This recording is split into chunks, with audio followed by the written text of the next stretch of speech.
you've probably guessed what the main topic of conversation is going to be this week. It's Rogue One, the Star Wars story news. The news that Rogue One, a Star Wars story, is heading for pickups. Everyone's calling it reshoots, but it's pickup shooting. Okay. People seem to think this is a bad thing. Rob, what's your position on this subject? So you'd need to give me a bit of understanding. What are pickups in the context of cinema?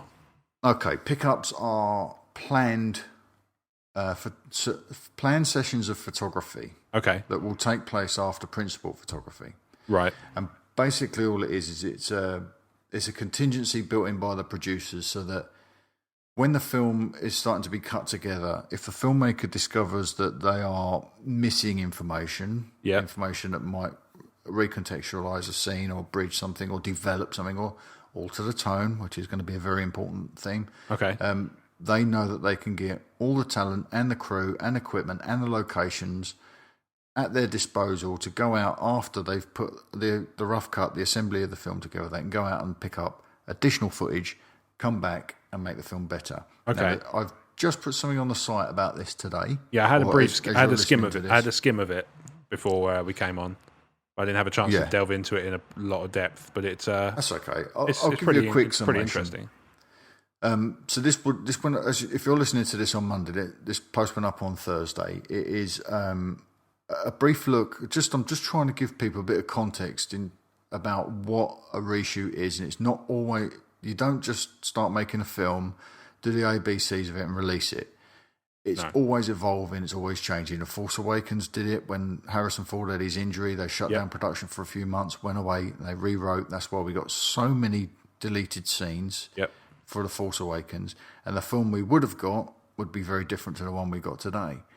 And the example I used in my post was Attack of the Clones, where you had a very obvious pickup shot of Obi-Wan and Anakin in a lift. It's obvious because Ewan McGregor's got a fake beard and he's wearing a wig. Okay. He did that because he'd come back after the film had wrapped for his contractually obligated pickups. Mm-hmm. So additional photography. And what would have happened is Lucas would have cut that film together and realised that the first time we see Anakin and Obi-Wan since A Phantom Menace was when they're in Padme's apartment and the first thing they do is argue. Yes. Obi-Wan has to give Anakin a right old telling off when he oversteps his mark, right? Yeah. So what Lucas would have said was, no, we need to try and show that these characters are deeply committed to each other. They have a tight relationship. Mm-hmm. And so we have that scene in the lift where Obi-Wan and Anakin are bantering and we get a little insight into some of the adventures they've had. Yep. They're being playful with one another and they're relaxed with each other, so you know that they are close. Yes. And then when it turns in the apartment and they have a little argument, you know that there's a darker thread in Anakin that Obi-Wan's trying to train out. Yeah. But without that context, without knowing that those two have a deep, close relationship, what we're introduced to is two people that don't really get along. So by the time you get to Revenge of the Sith and you see this relationship turn the way it does, goes rotten from the inside, it's more potent because you know these people really love each other. Yeah. But we didn't get to see that when we first saw, or if we'd seen the original cut of Attack of the Clones, we wouldn't have got to see that, which is why they did the pickup and they shot that extra scene. It recontextualizes their relationship. Now, the thing with Rogue One is it's going into reshoots. Yep. We're being told it's going into reshoots. Most of that is planned pickups. There was always a plan to go back and do additional photography because there always is with these big budget things. Yeah. But there was something that came out just before we started recording on MakingStarWars.net where they're saying that the reshoots are actually a little bit more involved than was originally thought. So this is what came out on MakingStarWars.net. But they've rebuilt 32 sets for the reshoot. They're estimating they're going to reshoot 40% of the film. What? And they're going to be working 6 days a week for 8 weeks. Wow. To put this together. Okay.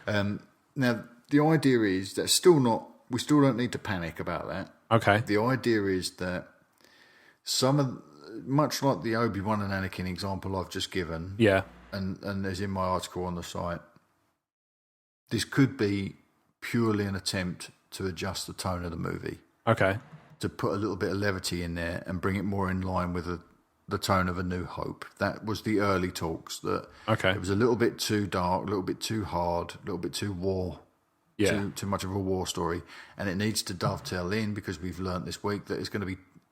It goes right up to 10 minutes before the start of A New Hope. Okay. So the two need to be very similar in tone. Yes. Now, a lot of what I'm reading here on makingstarwars.net is that they're going to be building physical sets to replace the digital ones that they used, because they want to bring the visual aesthetic more in line with A New Hope and The Force Awakens. Makes sense. And have less...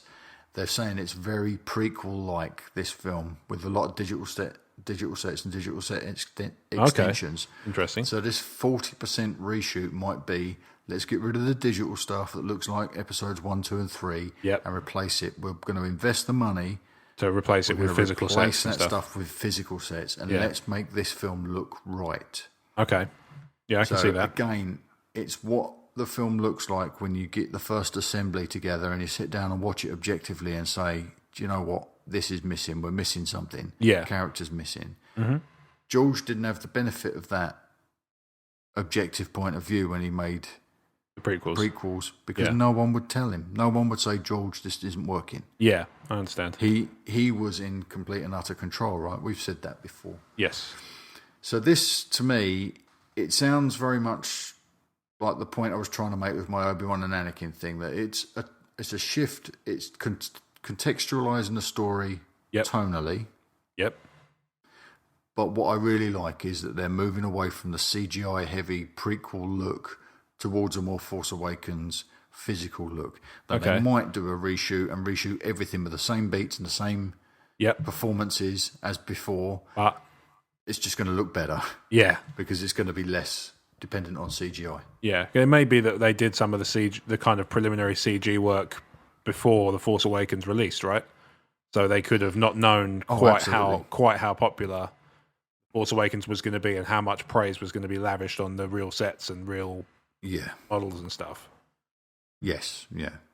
Okay. And I would think from this, it's probably going to be about the sets. Okay. 32 sets have been recreated for the reshoot. Yep. That suggests to me that it's about the richness of those locations that we've seen on that tropical planet we discussed last week when we were talking about the Tidarium theory. Yeah. I think that they're going to be building things to complement that look. They went halfway around the world to get this fantastic vista, and then what they're going to do, they're going to put a flat CG background behind somebody when there's just two people in a room talking. Yeah, now they're going to, they're going to rebuild. They're going to be throne rooms. They're going to build Senate rooms. They're going to build all sorts of wonderful stuff. Yeah, it's all going to be to our benefit. It doesn't mean the film's in trouble. It doesn't mean that it's not working narratively. Yeah, or it doesn't mean it's not working tonally. It just means that they want to put something physical, something tangible, something appreciable behind that tone.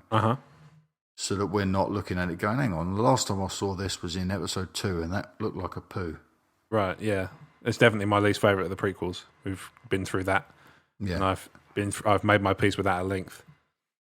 Yeah, it looked really wonky with the amount it depended on CGI, and this says to me now that that's what they're trying to avoid. Yeah, I think that's reasonable, and I think it's reasonable on their part to do so as well.